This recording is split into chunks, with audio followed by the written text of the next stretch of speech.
Hello students. तो बच्चों, आज हम बात करने वाले हैं आपके नेक्स्ट टॉपिक के बारे में। जैसा कि अपना चैप्टर चल रहा है टिश्यूज में लास्ट वीडियो लेक्चर में हमने बात की थी परमानेंट टिश्यू के बारे में। Permanent tissue basically two parts में डिवाइड होता है, simple permanent tissue and the complex permanent tissue. अब सिंपल परमानेंट टिश्यू भी 3 टाइप्स का होता है। उसमें हमने पहले बात की थी पैरेनकाइमा, सेकंड हमने बात की थी कोलनकाइमा, और आज हम बात करेंगे उसी के थर्ड टाइप की, दैट इज द स्क्लेरेनकाइमा। ठीक है, तो बेटा हम बात करेंगे स्क्लेरेनकाइमा के बारे में, फिर उसके बाद हम बात करेंगे कॉम्प्लेक्स टिश्यू के बारे में। तो देखो स्क्लेरेनकाइमा क्या होता है। Sclerenchyma cells are dead cells. Basically जो स्क्लेरेनकाइमा की जो सेल्स होती है, स्क्लेरेनकाइमा एक टिश्यू है, ठीक है। तो वो टिश्यू है तो वो किससे मिलके बना हुआ है? एक ग्रुप ऑफ सेल्स से मिलके उसका फॉर्मेशन हुआ है। तो जो स्क्लेरेनकाइमा की जो सेल्स है वो बेसिकली कैसी होती है? डेड सेल्स होती है, ठीक है। डेड सेल का मतलब क्या हुआ? जिसमें लिविंग प्रोटोप्लाज्म या फिर लिविंग जो ऑर्गेनेल्स है वो प्रेजेंट ना हो, डेड सेल होती है। Cell wall of sclerenchyma are greatly thickened of lignin, such cell wall are called lignified. एक सब्सटेंस होता है दैट नेम इज लिग्निन, उसका नाम क्या है? लिग्निन, जो बेसिकली स्टेम को या फिर जिस प्लांट में प्रेजेंट है, जिस प्लांट की सेल वॉल में प्रेजेंट है, उस प्लांट को रिजिडिटी प्रोवाइड कराता है। क्या प्रोवाइड कराता है बेटा? रिजिडिटी। रिजिडिटी का मतलब क्या है? टफनेस प्रोवाइड कराना, ठीक है, एक टफेस्ट स्ट्रक्चर प्रोवाइड कराना। तो जो सेल वॉल होती है स्क्लेरेनकाइमा की, उसमें एक सब्सटेंस पाया जाता है दैट नेम इज लिग्निन, ठीक है। और जिस सेल वॉल में लिग्निन जो सब्सटेंस है वो पाया जाता है, उस टाइप की सेल वॉल्स को हम क्या बोलते हैं? लिग्निफाइड सेल वॉल्स, ठीक है बेटा। तो स्क्लेरेनकाइमा के 2 पॉइंट समझ में आए। बेसिकली डेड सेल्स होती हैं जो स्क्लेरेनकाइमा सेल्स होती है, स्क्लेरेनकाइमेटस सेल्स होती है वो। उसके अलावा इसके सेल वॉल में एक सब्सटेंस पाया जाता है that name is lignin, which provides rigidity to the plants, and such type of cell walls are known as lignified cell walls। इतनी बात समझ में आई। हम बात करते हैं अब अपने नेक्स्ट पॉइंट के बारे में बेटा। तो देखो अब यहाँ पे हम बात करें स्क्लेरेनकाइमा के नेक्स्ट पॉइंट के बारे में। Due to excessive thickening of a sclerenchyma cell wall, its cell cavity और ल्यूमन बिकम्स नियरली एब्सेंट। बहुत ही ज्यादा एक्सेसिव थिकनिंग होती है सेल वॉल की, मींस लिग्निन की, जिसकी वजह से कोई भी कैविटी या कोई भी ल्यूमन नजर नहीं आता। बेसिकली जो ल्यूमन है या फिर कैविटी है वो एब्सेंट मिलेगी आपको स्क्लेरेनकाइमा का, जब आप स्ट्रक्चर की बात करोगे तब, ठीक है। अब जहां पे सपोज करो ज्यादा डिपोजिशन हो गया, एक्सेसिव थिकनिंग हो गई लिग्निन की, तो वहां पे जो कोई भी एरिया खाली नहीं रहेगा। तो हमने क्या बोला? वहां पे कोई भी कैविटी या कोई भी ल्यूमन एब्सेंट रहेगा, ठीक है। They are closely packed without intercellular spaces. एकदम क्लोजली पैक्ड होती है सेल्स और उनमें इंटरसेलुलर स्पेस जो है वो क्या होता है? एब्सेंट होता है, ठीक है बेटा। आपको ये पॉइंट जरूर याद रखना है कि किस टाइप के टिश्यू में इंटरसेलुलर सेलुलर स्पेस प्रेजेंट है, किस टाइप के टिश्यू में इंटरसेलुलर स्पेसिस एब्सेंट है। ओके, तो यहाँ पे देखो इंटरसेलुलर स्पेसिस क्या है? एब्सेंट है। क्यों? क्योंकि जो सेल्स है वो क्लोजली पैक्ड है। अब सपोज करो मैंने एक ये सेल ली, मैं एज ए एग्जाम्पल दे रही हूं, और ये क्लोजली पैक्ड है, इनके बीच में कोई भी गैप नहीं है। अब जो इनकी सेल वॉल है, मान लो ये मैंने इनको अरेंज कर दिया, अब जो इनकी जो सेल वॉल है उसमें लिग्निन ज्यादा अमाउंट में है। क्या है? लिग्निन का एक्सेसिव डिपोजिशन है, एक्सेसिव थिकनिंग है, ठीक है। मान लो यहाँ पे थिकनिंग है, काफी लिग्निन यहाँ पे इकट्ठा है, ठीक है। तो देखो आपको यहाँ पे कोई भी स्पेस नजर नहीं आ रहा होगा, कोई भी कैविटी या कोई भी ल्यूमन नजर नहीं आएगा। क्यों? क्योंकि सेल्स भी एक दूसरे के साथ टाइटली पैक्ड है, टाइटली अरेंज है, और साइड में लिग्निन की थिकनिंग है, ठीक है, सेल वॉल की, जिसकी वजह से कोई भी ल्यूमन या कोई भी कैविटी नजर नहीं आएगी। इतनी बात समझ में आ गई। नेक्स्ट पॉइंट देखो बेटा, a middle lamella exists between 2 sclerenchymatous cells. जब हमने कोलन काइमा की बात की थी तो वहां पे भी हमने मिडल लेमिला की बात की थी, जो दो सेल्स को, दो स्क्लेरेनकाइमेटस सेल्स को कनेक्ट करता है, उस लाइन को या फिर उस मिडल लाइन को हम लोग क्या बोलते हैं, मिडल लेमिला। उसको हम क्या बोलते हैं बेटा, middle lamella. Middle lamella is a thin layer of cementing substance containing pectin, lignin and protein. देखो मिडल लेमिला जो दो सेल्स को जोड़ रही है आपस में, दो सेल्स के बीच में प्रेजेंट है, दो सेल्स को कनेक्ट कर रही है, तो उस मिडल लेमिला को हमने क्या बोल दिया, this is a thin layer of cementing substance. ठीक है, घरों वगैरह में जैसे घर वगैरह बनाए जाते हैं तो आपने देखा होगा जो ईंट होती है, ब्रिक्स जिसे हम बोलते हैं, उन दोनों को एक दूसरे से ज्वाइंट करने के लिए सीमेंट का यूज किया जाता है। ठीक है, तो यहाँ पे भी वही बात इन्होंने बोली है कि दो सेल्स है और दोनों को कनेक्ट करने का काम कौन कर रहा है, यहाँ पे मिडल लेमिला। इसलिए मिडल लेमिला को क्या बोल दिया, सीमेंटिंग सब्सटेंस, क्योंकि ये दो स्क्लेरेनकाइमेटस सेल्स को आपस में जोड़ने का, आपस में कनेक्ट करने का काम कर रहा है, उन दोनों के बीच में प्रेजेंट है। अब ये जो सीमेंटिंग सब्सटेंस हमने बोला है मिडल लेमिला का, बेसिकली ये क्या क्या कंटेन करता है, क्या क्या इसके कंपोनेंट्स है, containing pectin, lignin and protein. ठीक है, तीन चीजें ये बेसिकली कंटेन करके रखता है, पैक्टिन, लिग्निन एंड प्रोटीन। इतनी बात समझ में आई बेटा स्क्लेरेनकाइमा टिश्यू के बारे में। अब हम बात करते हैं नेक्स्ट पॉइंट के बारे में कि जो स्क्लेरेनकाइमा टिश्यू है वो बेसिकली किस टाइप की सेल से मिलके बना हुआ है। स्क्लेरेनकाइमा टिश्यू की सेल्स के बारे में बात करते हैं। तो स्क्लेरेनकाइमा टिश्यू में बेसिकली टू टाइप्स की सेल्स पाई जाती है। First is the fibres, second is the sclereids. ठीक है, सबसे पहले हम बात करेंगे फाइबर्स के बारे में, उसके बाद हम बात करेंगे स्क्लेरिड्स के बारे में। तो देखो बेटा फाइबर्स के बारे में अगर हम बात करें, fibers consist of very long, narrow, thick and lignified cells। जो सेल्स होती है, फाइबर्स जो सेल्स होती है स्क्लेरेनकाइमा की, वो लॉन्ग होती है, नैरो होती है, थिक होती है एंड लिग्निफाइड सेल्स का मतलब है उसकी सेल वॉल में लिग्निन की कंपोजिशन पाई जाती है, लिग्निन सब्सटेंस प्रेजेंट होता है। ठीक है, next fibres are usually pointed at both ends. जो फाइबर्स है, जो फाइबर्स टाइप की जो सेल है वो बेसिकली दोनों तरफ से आपको कैसी मिलेगी, पॉइंटेड मिलेगी। कैसी मिलेगी बेटा, पॉइंटेड मिलेगी। ठीक है, पॉइंटेड का मतलब क्या हुआ, कुछ इस शेप की मिलेगी ऐसे, और फिर इस टाइप की कोई सेल है और फिर इस तरफ भी आपको ऐसे पॉइंटेड मिलेगी। दोनों तरफ कैसी मिलेगी, आपको पॉइंटेड स्ट्रक्चर मिलेगा। ओके, नेक्स्ट हम बात करते हैं स्क्लेरिड्स के बारे में। दीज आर इरेगुलर शेप्ड, मतलब इनकी कोई शेप है वो डिफाइन नहीं है, कोई डेफिनेट शेप नहीं है, इरेगुलर शेप की होती है, किसी भी शेप की हो सकती है। ठीक है, they are dead and develop in various part of plants such as cortex, pith, phloem, hard sheets etcetera. ठीक है, जो स्क्लेरिड टाइप की जो सेल्स है बेसिकली वो इरेगुलर शेप की होती है, डेड होती है और प्लांट के कुछ पार्ट्स में पाई जाती है। वो पार्ट्स कौन कौन से हैं, cortex, pith, phloem, hard seeds etcetera. ठीक है बेटा, इतनी बात समझ में आई। तो ये हमने बात की स्क्लेरेनकाइमा के सेल्स के बारे में कि बेसिकली जो स्क्लेरेनकाइमा की जो सेल्स है वो टू टाइप्स की है, फाइबर्स एंड द स्क्लेरिड्स। फाइबर्स के बारे में हमने बात की किस टाइप की सेल्स होती है, स्क्लेरिड्स के बारे में हमने बात की किस टाइप की सेल्स होती है। ठीक है, अब हम लोग बात करते हैं स्क्लेरेनकाइमा टिश्यू के अकरेंस के बारे में। ओके बेटा, कि ये कहाँ कहाँ पाया जाता है।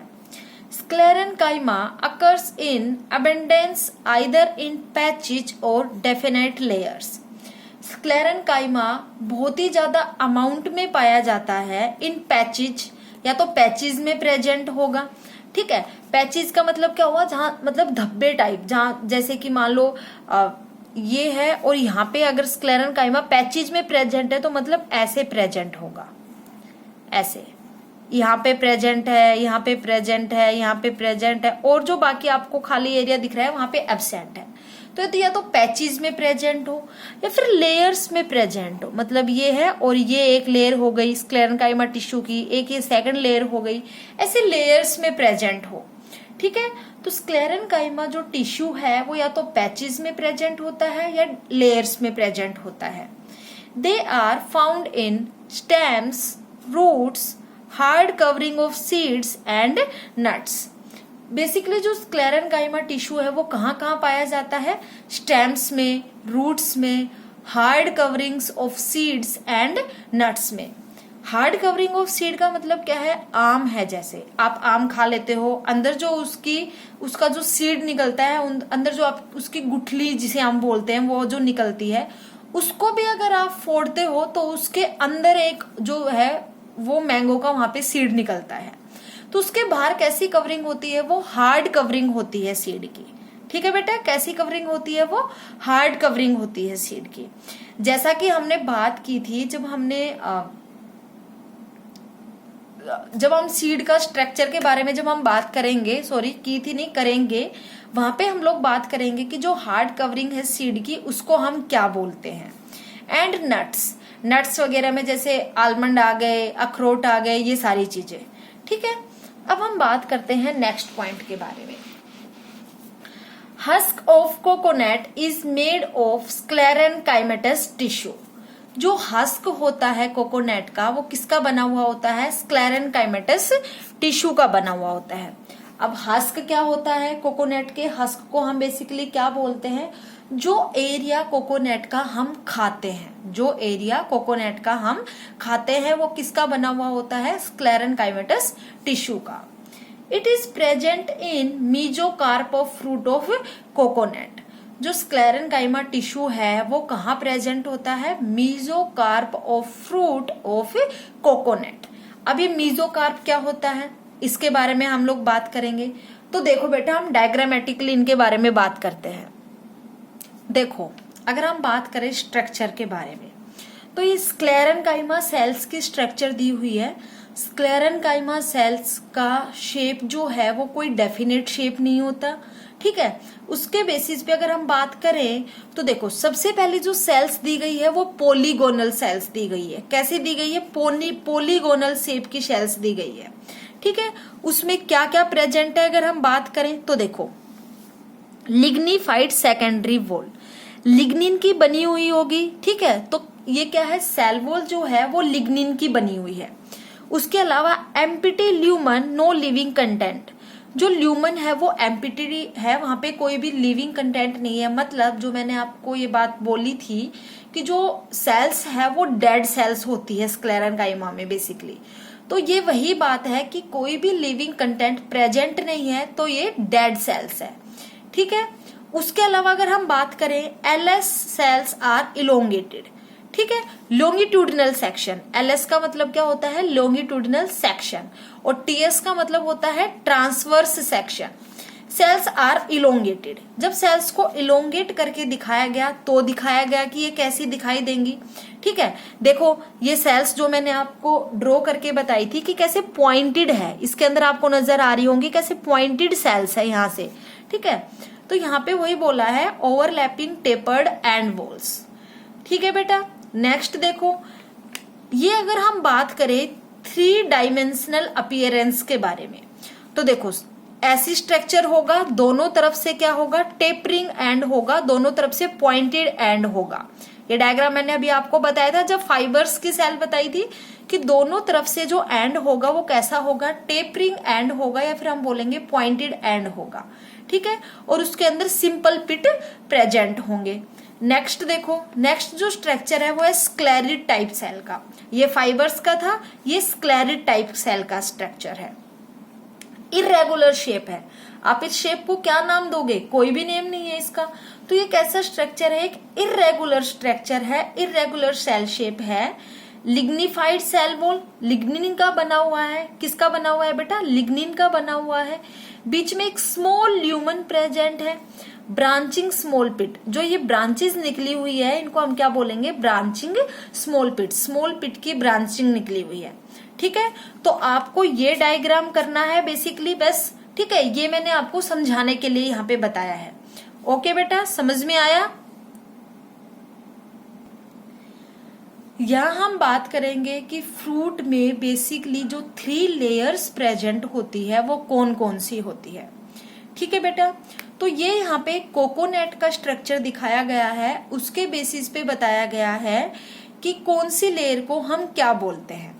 कोकोनट सबने देखा है, नारियल जिसे हम लोग बोलते हैं, ठीक है, जो ब्राउन कलर का आता है वो।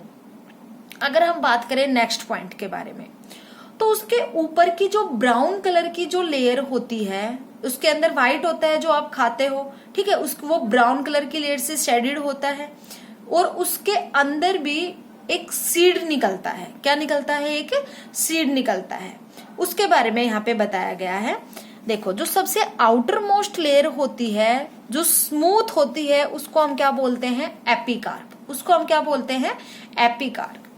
बीच का जो एरिया है, जो व्हाइट एरिया है कोकोनट का, जिसे हम खाते हैं, या फिर मैंगो के अगर एग्जांपल दें तो मैंगो को ऊपर से उसके छिलके उतार के जो आप उसका एरिया खाते हो, जो फाइब्रस एरिया होता है, उसको हम क्या बोलते हैं? मीजोकार्प। उसको हम क्या बोलते हैं बेटा? मीजोकार्प।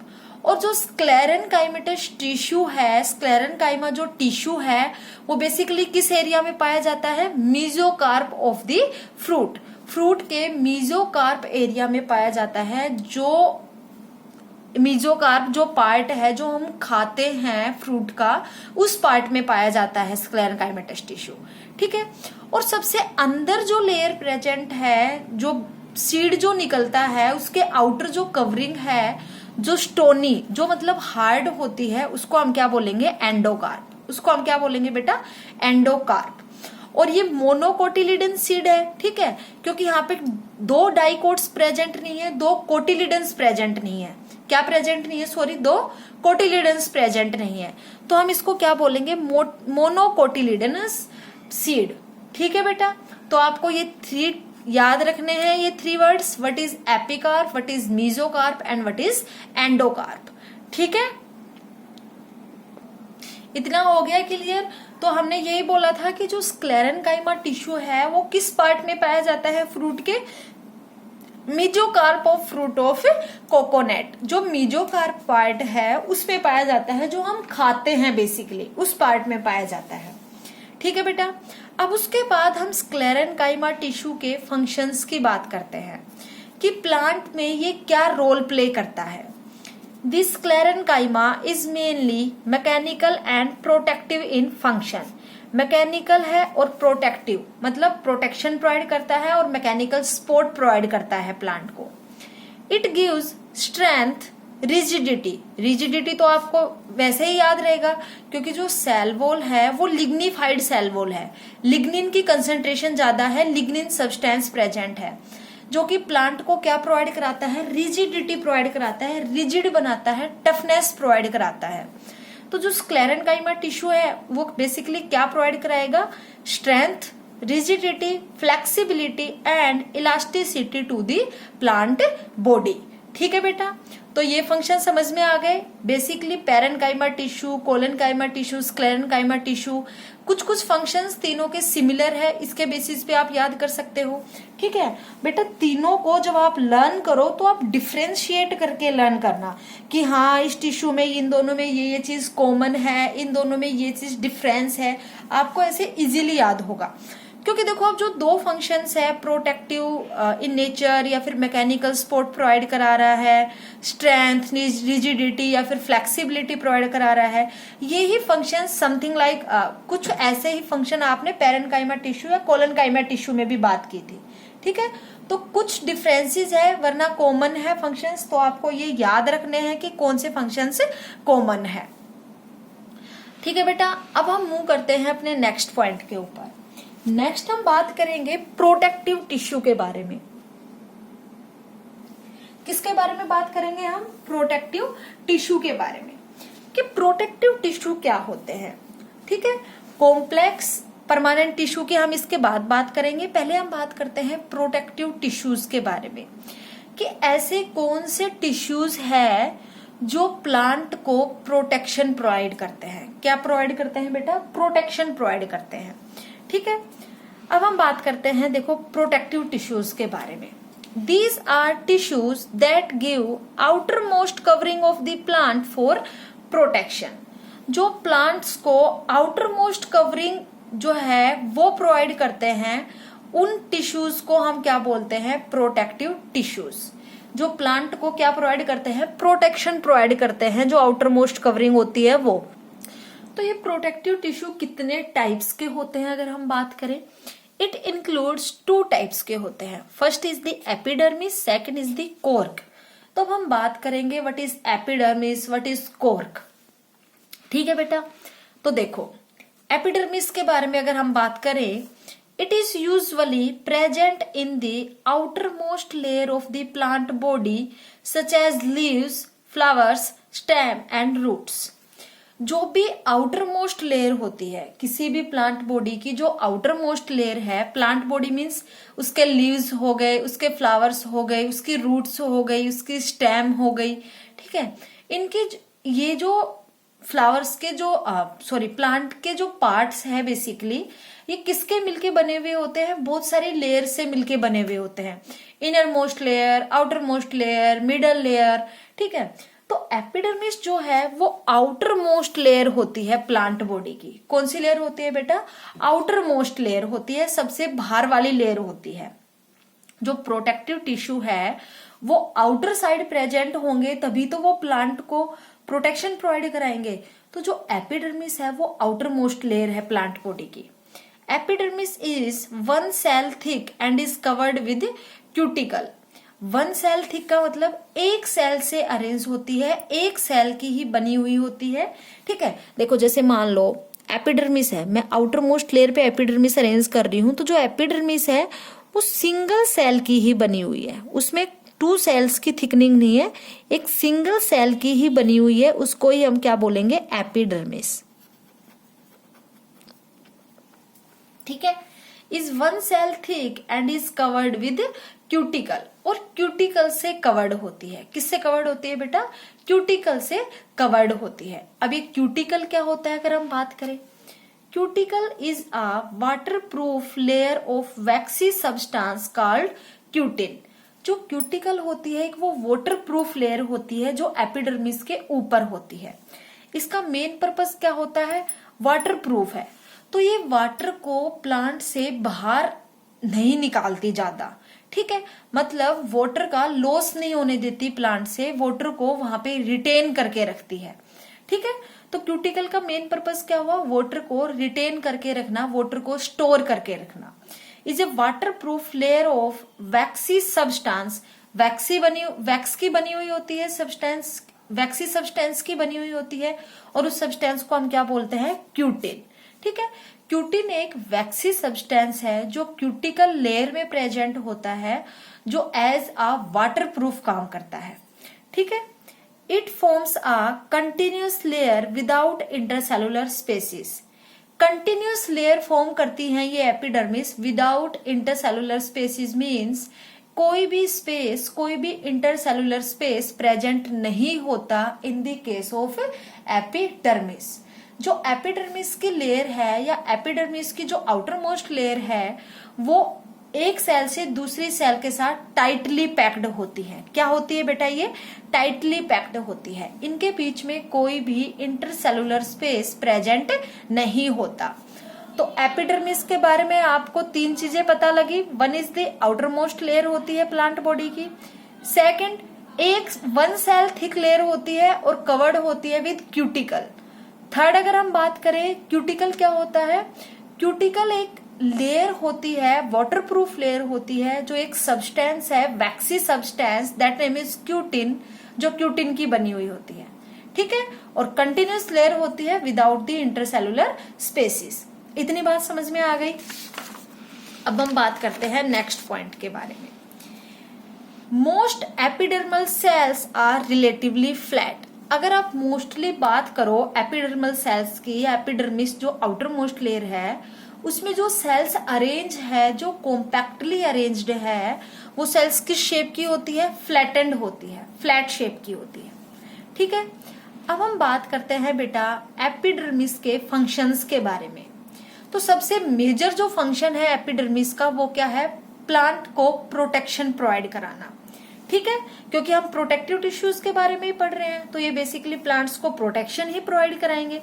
तो देखो, main function of epidermis is to protect the plant from desiccation and infection.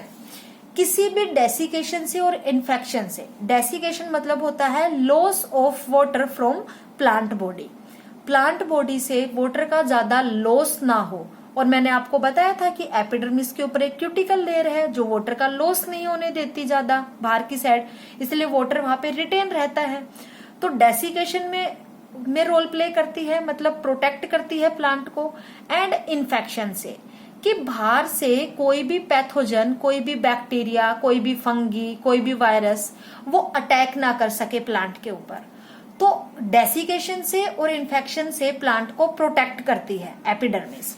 Next, cuticle of epidermis helps to reduce water loss by evaporation from the plant surface. वही बात हो गई, बेसिकली जो क्यूटिकल प्रेजेंट है epidermis पे वो क्या करती है, प्लांट से वाटर का लॉस नहीं होने देती, वाटर लॉस को रिड्यूस करती है। क्या करती है बेटा, वाटर लॉस को रिड्यूस करती है। ठीक, next, this aids in protection against, ये जो क्यूटिकल की लेयर है जो रिड्यूस कर रही है वाटर लॉस को, इसके बारे में ही बोला गया है।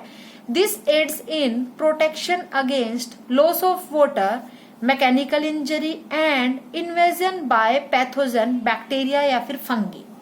ठीक है, ये जो क्यूटिकल की लेयर है इसी की वजह से क्या हुआ, जो वाटर का लॉस है वो भी कम होगा, इसकी वजह से मैकेनिकल इंजरी भी नहीं रहेगी। वहां पे अगर वाटर प्रेजेंट है, क्यूटिकल की एक लेयर है, तो वो मैकेनिकल इंजरी नहीं होने देगी प्लांट को। एंड इन्वेजन बाय पैथोजन, मतलब एंट्री ऑफ पैथोजन जो है, जो इन्फेक्शन अकर हो रहा है, इन्फेक्शन जो कोज हो रहा है उसको भी नहीं होने देगी एपिडर्मिस। नेक्स्ट, इन जीरोफिटिक प्लांट्स, जीरोफिटिक प्लांट्स कौन से होते हैं, जो डेजर्ट में पाए जाते हैं, बेसिकली जहां पे वाटर की कमी होती है। द एपिडर्मिस में बी थिकर, जो एपिडर्मिस है वो थिक होती है। कैसी होती है, थिक होती है, because it protects from water loss, क्योंकि जितनी ज्यादा मोटी एपिडर्मिस होगी, ठीक है, उतना ही ज्यादा उसमें से जो वाटर लॉस है वो कम होगा। तो इसलिए जीरोफिटिक प्लांट्स में, डेजर्ट प्लांट्स में जो एपिडर्मिस की लेयर है वो थिक पाई जाती है, because it protects from water loss. इतनी बात समझ में आई।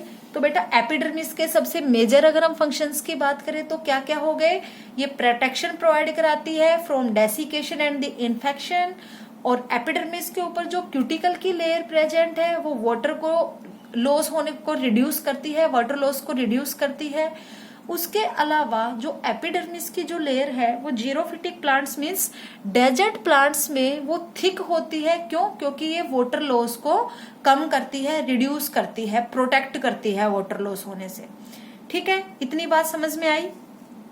तो बच्चों ये हमने बात की है एपिडर्मिस के बारे में। ठीक है, तो प्यारे बच्चों अब हम बात करते हैं अपने नेक्स्ट पॉइंट के बारे में। नेक्स्ट हम बात करेंगे कोर्क के बारे में। जैसा कि हमने बात की थी प्रोटेक्टिव टिश्यूज में हम 2 टाइप के टिश्यूज की बात करेंगे, one is the epidermis, second is the cork. तो अब हम यहाँ पे बात करेंगे कोर्क के बारे में कि कोर्क क्या होता है। As plants grow older the outer protective tissue undergoes certain changes. जैसे जैसे प्लांट ग्रो करता है, आपने देखा होगा छोटा प्लांट है, यंग प्लांट है, उसकी आपने स्टेम को देखा होगा, ठीक है, और उसके लीव्स को देखा होगा, लेकिन जैसे ही वो बड़ा हो जाता है, ग्रो करने लग जाता है, तो उसकी जो स्टेम है वो भी अपना कलर चेंज कर लेती है। छोटे प्लांट की आपने मोस्टली स्टेम्स देखी होंगी, थोड़ी ग्रीनिश होती है, लेकिन जैसे ही प्लांट ग्रो करता है, बड़ा हो जाता है, तो उसकी जो स्टेम्स है वो थोड़ी ब्राउनिश हो जाती है, ग्रीन कलर है वो रिप्लेस हो जाता है बाय ब्राउन कलर। ठीक है, तो कोई चेंजेस आते हैं, काफी सर्टेन चेंजेस आते हैं इन दी आउटर प्रोटेक्टिव टिश्यूज में जैसे जैसे प्लांट ग्रो करता है, उसके बारे में अब हम बात करते हैं। A strip of secondary meristem called cork cambium replaces epidermis of stem, a strip of secondary meristem. ठीक है, एक स्ट्रिप फॉर्म हो जाती है ऑफ सेकेंडरी मेरिस्टेम की, जिसको हम क्या बोलेंगे, कोर्क कैम्बियम। उसको हम क्या बोलेंगे बेटा, cork cambium. Replaces epidermis of stem. जैसे जैसे प्लांट ग्रो करता है, जैसे जैसे प्लांट बड़ा होता जाता है, तो उसके जो प्रोटेक्टिव टिश्यूज है उनमें काफी चेंजेस आते हैं, उनके प्रोटेक्टिव टिश्यूज में काफी चेंजेस आते हैं। तो उसमें से एक चेंज क्या हुआ, a strip of secondary meristem, एक स्ट्रिप का फॉर्मेशन हो जाता है, सेकेंडरी मेरिस्टेम की स्ट्रिप का फॉर्मेशन हो जाता है, जिसको बोलते हैं कॉल्ड कोर्क कैम्बियम। उसको क्या बोलते हैं, cork cambium. Replaces epidermis of stem, जो कि एपिडर्मिस थी जो स्टेम की, जो प्रोटेक्टिव जो टिश्यू था, जो चेंज हो गया, सर्टेन चेंजेस आ गए जिसमें, वो एपिडर्मिस रिप्लेस हो गया by the cork cambium, cork cambium से। ठीक है, नेक्स्ट पॉइंट देखो बेटा, ultimately becomes several layered thick cork of trees. अब क्या हुआ, जैसे जैसे चेंज आते गए तो एपिडर्मिस थी वो सिंगल लेयर थी, वन सेल थिक लेयर थी, लेकिन ultimately becomes several layered thick cork of trees. बहुत सारे लेयर्स का फॉर्मेशन हो गया जैसे जैसे प्लांट ग्रो करता गया, सेवरल लेयर्ड थिक हो गया प्लांट। ठीक है, The cork cells do not contain protoplasm but are filled with resin or tannins। जो कॉर्क की सेल्स होती है वो प्रोटोप्लाज्म कंटेन नहीं करती, but are filled with resin and tannins. Resin and tannins plant के वेस्ट प्रोडक्ट्स होते हैं जो कि कॉर्क सेल जो है वो कंटेन करके रखती है। ठीक है, कॉर्क सेल में प्रोटोप्लाज्म तो एब्सेंट होता है, लेकिन resins and tannins plant waste products जो है वो क्या होते हैं, प्रेजेंट होते हैं। इतनी बात आई समझ में।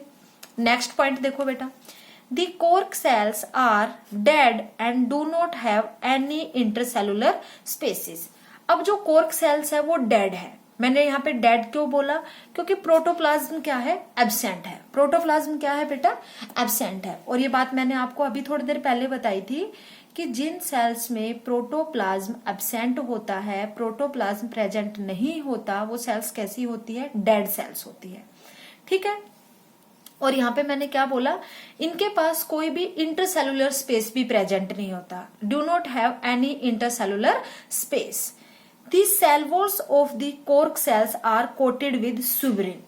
ठीक है, अब तक हमने बात की थी लिग्निन के बारे में। अब यहाँ पे हम बात करेंगे कि कोर्क की जो सेल वॉल्स होती है, कोर्क जो सेल है उसकी जो सेल वॉल्स होती है बेसिकली वो किसकी बनी हुई होती है, कोटेड विद सुबेरिन। ठीक है, suberin makes the cells impermeable to water and gases.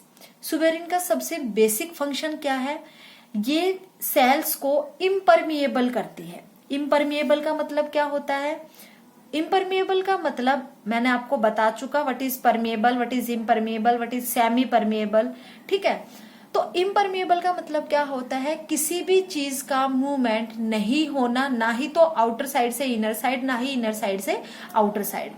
तो यहाँ पे वाटर और जो गैसेस है वो पास नहीं होगी इस सुबेरिन की वजह से।